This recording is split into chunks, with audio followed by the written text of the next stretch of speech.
orasi saya, orator pertama di saat demo nasional perjuangan undang-undang itu, saya katakan bahwa jika perawat memiliki undang-undang, 50% masalah kesehatan nasional teratasi, karena saya paham betul bagaimana peran fungsi perawat dengan konsep-konsepnya yang biopsikososial, spiritual, head to toe, individu sampai bangsa. Ini sesuatu yang wow, luar biasa.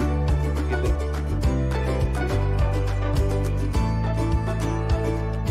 Selamat sore kawan-kawan seluruh Indonesia. Salam sehat buat kita semua. Kembali ketemu di episode yang kedua bersama Bang John, yang kita akrab dipanggil sehari-hari Bang John Rekdai. Kita tahu sosok beliau adalah sosok fenomenal seperti yang sudah disampaikan pada sesi pertama. Hari ini kita akan mengupas tuntas terkait dengan pandangan beliau mengenai keperawatan, kaitannya dengan regulasi dan kurikulum. Nah, nanti bagaimana menurut pandangan beliau, karena beliau juga adalah sosok yang sangat luar biasa, bagaimana dia kiprah di perawat DKI bersama orang-orang sekelilingnya yang sangat luar biasa. Ya, jadi hari ini kita bahas mengenai itu, Bang John, mengenai pandangan Bang John terkait dengan keperawatan saat ini. Kita bicara dari aspek regulasinya, Bang. Nah, kita langsung fokus, Bang. Jadi saya sudah tidak tahan lagi sebetulnya, begitu menggema-gema dan begitu kalau orang bicara Bang John, kalau orator luar biasa ini. Kalau saya tahu Bang John itu dulu ketika memimpin satu undang-undang perawatan di DPR. Bagaimana menurut Bang John kondisi saat ini tentang perawatan kaitannya dengan kurikulum, terutama kurikulum kita, apakah menurut Bang John perlu diperbaiki atau perlu dipertahankan, atau memang ada sedikit yang menurut Bang John ada hal-hal yang kurang pas? Silakan Bang John. Kesadaran terhadap kebutuhan regulasi bagi perawat Indonesia itu sudah dimulai sejak tahun 74. Kesadaran itulah yang membuat PPNI fusi dari berbagai organisasi, dan keinginan untuk perawat atau organisasi profesi itu memperjuangkan regulasi undang-undang. Saat itu undang-undang praktik keperawatan itu sudah mulai tahun 74, Pak Ketua. Kami harus bersyukur, berterima kasih, dan mendoakan the founding father saat itu sudah visioner sekali terhadap kebutuhan regulasi ini. Gitu. Dan di saat tahun 84 saya sekolah pun, itu juga Bapak Kusmiadi sekali lagi yang saya kasihi, itu juga sudah membicarakan tentang sekolah dan seterusnya. Dan SPK saat itu mau dikembangkan menjadi akper, kalian ini nanti angkatan pertama, dan John kau harus sekolah lagi.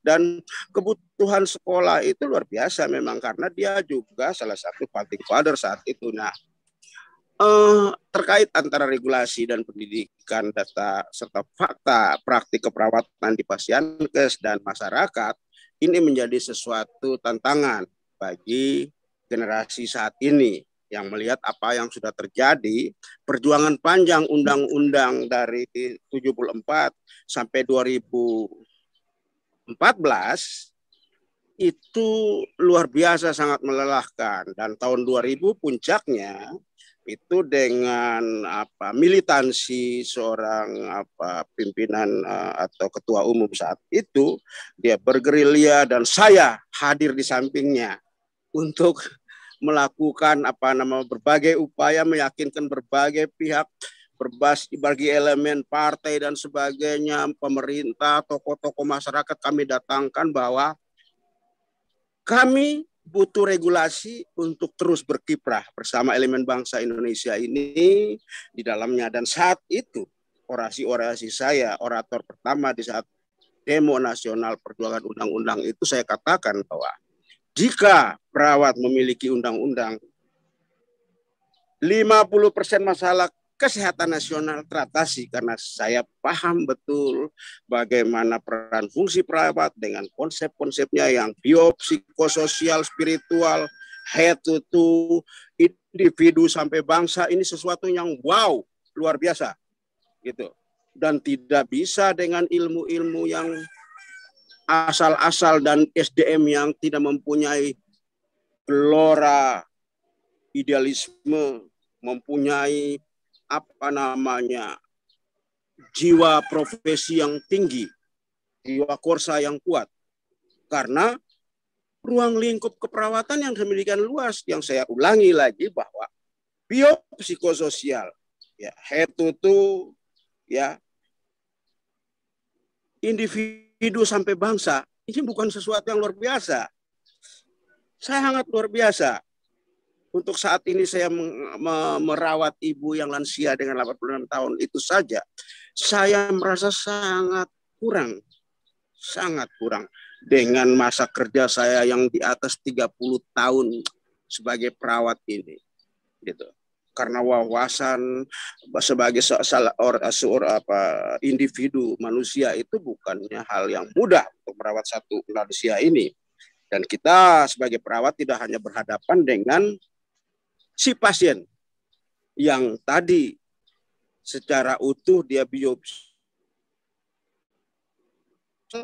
secara sosial dia ini merupakan bagian daripada keluarganya, bagian daripada lingkungannya, dan bagian daripada bangsanya yang harus mendapat sentuhan ilmu keperawatan. Nah, hal ini yang membuat gambaran keperawatan saat ini di Fasiankes maupun masyarakat dari profesi keperawatan ini itu tidak dikenal sama sekali oleh masyarakat, tidak dikenal sama sekali oleh pemerintah, tidak dikenal juga dengan instansi-instansi lain, tidak kenal apa itu perawat, bagaimana itu perawat, hebatnya perawat. Tidak. Saya katakan ini karena saya adalah klinisi, saya adalah praktisi sejak tahun 87 sampai detik ini. Bagaimana masyarakat pandangannya terhadap perawat itu tidak lebih dari tukang suntik, tukang infus, pembantu dokter, mantri. Dia tidak mengerti perkembangan keperawatan yang sudah sangat luar biasa dari SPR, SPK, D3, S1, S2, ada spesialis perawat yang luar biasa gitu. Nah, kehebatan konsep-konsep pendidikan, kehebatan kurikulum modul-modul keperawatan Indonesia yang sebagian besar mungkin hampir seluruhnya adalah kita adopt dari luar, ini belum menjadi pondasi bagi pelayanan keperawatan di Fasiankes maupun di masyarakat. Sayang, sangat disayangkan untuk memperoleh gelar dari D3 sampai S2, S3 itu tidak kecil, pengorbanan luar biasa. Tapi setelah memperolehnya, ya, kita butuh regulasi yang menjadi wadah kami mengimplementasikan kehebatan keilmuan keperawatan ini. Ini yang belum ada sampai saat ini, walaupun Undang-Undang Keperawatan Republik Indonesia ini yang sudah disahkan sejak Oktober 2014 itu diundangkan ya Pak Ketua, ya, diundangkan Oktober 2014 itu tidak disyukuri dengan satu sikap yang menghadirkan undang-undang itu di dalam pelayanan dan di dalam interaksi kita sebagai perawat dalam pelayanan masyarakat. Tidak dikawal dengan baik. Nah, makna euforia yang saya tangkap sejak lahirnya undang-undang ini membuat berbagai elemen di perawat tidak sinkron. Tidak sinkron untuk mengawal undang-undang ini sehingga menjadi sebuah nilai otoritas keprofesian, nilai kemandirian profesi yang bisa dilihat oleh bangsa dan negara maupun dunia bahwa profesi keperawatan Indonesia itu, oh begini gambarnya, oh begini cirinya. Kita tidak punya itu. Tidak punya, karena tiga kali HUT PPNI saya survei, terakhir itu di Banyuwangi saat perayaan dan acara HUT-nya dirayakan di tengah masyarakat. Saya bertanya sejauh mana masyarakat mengenal perawat, apa itu perawat. Mereka hanya tahu pembantu dokter, tukang suntik, tukang sunat, dan mantri desa. Sedih, saya sedih dan geram. Saat itu ketua DPD-nya seorang dokter. Saya ceritakan, saya sedih dan geram. Dan hadir saat itu dekan, salah satu dekan juga. Saya bilang, ini tanggung jawab siapa? Saya tanya juga pemerintah. Saya dekat dengan berbagai elemen masyarakat, legislatif, yudikatif, eksekutif, sangat dekat. Tidak. Terakhir kami sering kongko-kongko, ngobrol-ngobrol dengan namanya Prof. Sarwono Kusuma Atmaja. Dia bilang kalau perawat luar negeri saya kenal sekali. Dan saya mengenal mereka sebagai register nurse, perawat RN. Kalau sudah RN, wah kami hormat sekali. Karena itu sangat profesional dan sangat disiplin. Dan mereka punya bagi-bagi juga. Jadi ada register nurse di critical care, ada register nurse di cardiovascular care, ada register nurse di hemodialisa. Itu semua punya ciri. Persoalannya Indonesia di dalam Fasiankes, di dalam pelayanan yang diterima oleh masyarakat, tidak menunjukkan ciri-ciri level keilmuan dan peran fungsinya. Sama semua. Dan action by order medis. Infus ini, infus itu. Ini terjadi karena setelah undang-undang maksimal 2 tahun harus lahir konsil keperawatan. Konsil inilah berbagai elemen dalam profesi keperawatan ada, termasuk elemen masyarakat, ada kolegium, ada pendidikan keperawatan, ada organisasi profesi di situ, ada dari pemerintah hadir di situ, sehingga bisa sinkron menerjemahkan pesan-pesan amanat yang di dalam undang-undang keperawatan yang luhur ini. Ya. Saya merasakan Pak Ketua memperjuangkan ini sangat lelah. Terima kasih Pak Ketua. Bagaimana? Baik. Tadi maaf sebelum ke yang lain, saya kira ada satu hal yang sangat menarik tadi Bang John mengatakan bahwa pandangan masyarakat terutama tentang keperawatan, keberadaan keperawatan sangat memang masyarakat tidak bisa disalahkan ya Bang ya, melihat keberadaan perawat hanya sebatas tukang nyuntik, mungkin sebagai asisten dokter atau kasarnya pembantu dokter. Nah, kira-kira apa yang menjadi hambatan sebetulnya kalau kita melihat bahwa PPNI lahir tahun 74, sekarang sudah hampir 47. Ada yang salahkah di sini atau penerapan regulasinya atau memang kanalisasinya sehingga perawat ini tidak diberikan satu ruang gerak dalam legislatif misalnya. Pada saat itu Bang, bagaimana? Oke.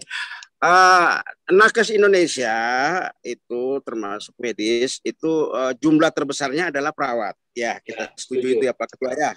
Nah, dengan besarnya ini perannya juga tanpa perawat di Fasiankes di mana-mana tidak akan jalan dan sangat bergantung. Dari historisnya perawat ini kerja dari pagar rumah sakit sampai dalam rumah sakit dikerjain semua. Ya. Persoalannya. Nah, peran-peran out profesi banyak sekali dijabat oleh perawat dan perawat ini merasa super power, orang hebat bisa mengerjakan apa saja gitu. Dan itu gambaran politisnya yang saya mau tekankan di sini, bahwa perawat ini lugu karena tidak dibekali sebagai anggota organisasi, tidak dibekali bagaimana berpolitik, berorganisasi, organisasi berpolitik dalam berbangsa dan bernegara. Tidak bisa polos-polos begini. Profesi lain di nakes ini punya kepentingan. Dan mereka senang-senang aja kalau lihat perawat bisa melakukan kegiatan action A sampai Z dan mengabaikan peran profesinya. Saya bisa katakan bahwa seluruh kegiatan asuhan keperawatan saat ini 99% di luar peran profesinya. Inilah persoalannya. Maka pentingnya konsil itu ada di Fasiankes dalam bentuk miniatur. Miniaturnya dalam regulasi itu dikenal sebagai Komite Keperawatan, Pak Ketua. Ya, setuju. Nah, maksud saya sebelum konsep konsil, adakah regulasi yang secara spesifik memberikan ruang gerak kepada perawat kaitannya dengan keberadaan di tengah-tengah masyarakat, misalnya peraturan tersendiri, Perda atau Pergub? Saya kira juga itu akan lebih mengena ya pada tatanan perawat di Fasiankes, terutama yang bersentuhan langsung dengan masyarakat, gitu Pak. Ada nggak kita kalau bicara soal sebelum ada undang-undang perawatan atau ulang kalimat pertamanya Pak Ketua, kalimat pertamanya kurang jelas tadi. Ya, ada tidak regulasi yang mengatur keberadaan keperawatan sebelum undang-undang perawatan lahir, Pak? Kalau kita bicara mengupas undang-undang perawatan, tentu ada turunannya. Karena itu kita bicara tentang kewenangan, otonomi. Ya, adanya konsil. Nah, sebelum itu adakah sebetulnya menurut Bang John, ada aturan-aturan yang memang secara khusus mengenai keperawatan? Atau Pergub misalnya, atau Perda misalnya, Bang? Karena Bang John ini kan, ya, Bang John ini DKI ini, luar biasa DKI ini kan.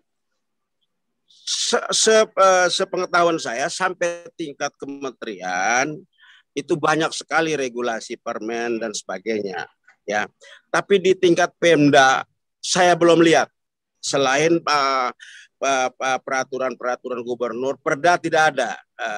Selain peraturan gubernur yang lebih kepada peran global nakes keseluruhan, perawat sebagaimana secara spesifik ditekankan tidak ada. Nah, inilah yang tadi saya maksud, bahwa untuk melahirkan satu kebijakan dalam bentuk regulasi ini kan berdampak, tidak bisa berdiri sendiri, Pak Ketua.